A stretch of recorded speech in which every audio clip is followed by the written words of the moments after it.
All right, what's up, Tim? What's up, Caleb? How you guys doing? I'm gonna go ahead and do this breakdown here for you guys.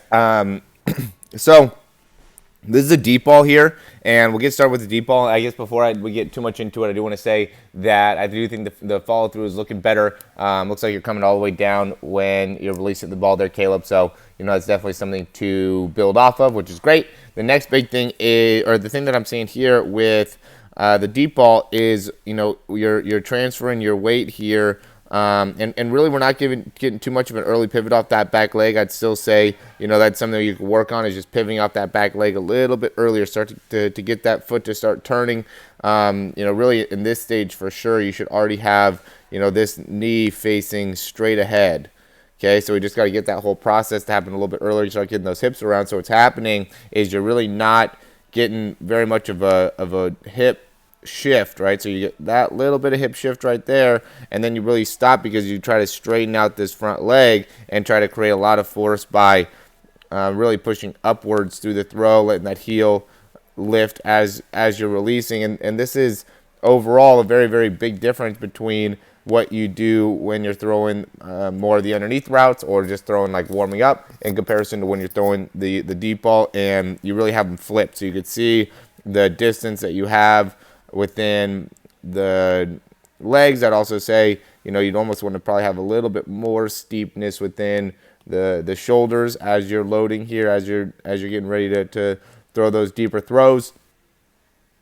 And we want to be able to get really, again, with those deep throws, you almost want to be able to get sooner rotation with that back leg and really start getting those hips firing as early as you can because of how much force you're going to need in order to make that throw. So you're going to be ended up using more of the arm if you don't have the right technique there.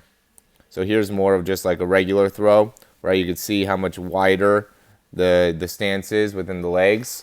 Definitely need to be able to keep that night a little bit more narrow, right? And if you're going to throw the deep balls, then that's when we want to be able to get a little bit wider stance and again, push off that back leg a little bit sooner. I think that would be overall the biggest thing, is to get a little bit sooner push off. And then I would say, in terms of the overall timing, it almost seems like we could let go of the ball a little bit sooner. Let's get the actual load part of the throw going, because you're taking a step for a good amount of time and you're really not letting go of the ball. I'd almost like to see the ball movement to start happening right when you're beginning to load, right? See how all that's happening there, and your foot's getting so far out in front of you, and then you almost have to like pull it back underneath you, and then that's when you actually detract the hand away from the ball. So I'd say really get the hands moving first, and then from there get the lower body going, right? So we're just kind of backwards with that order too.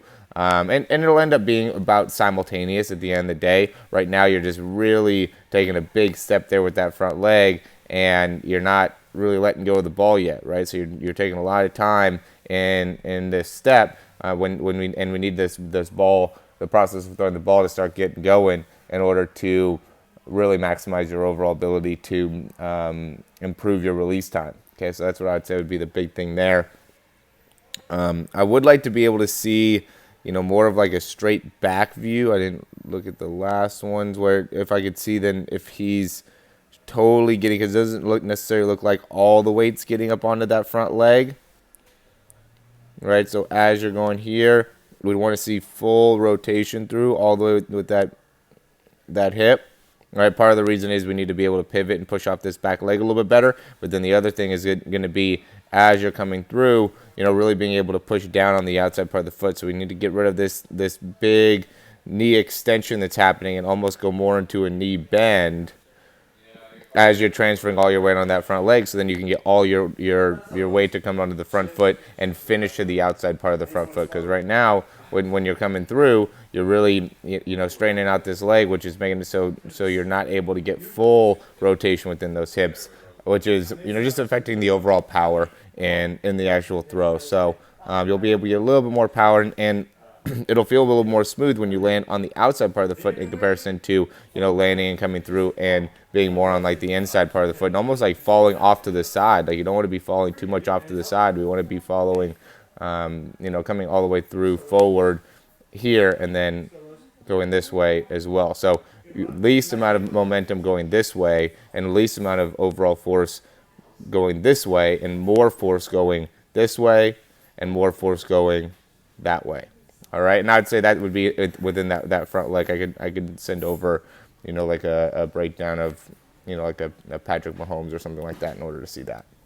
All right, let me know if you guys have any questions.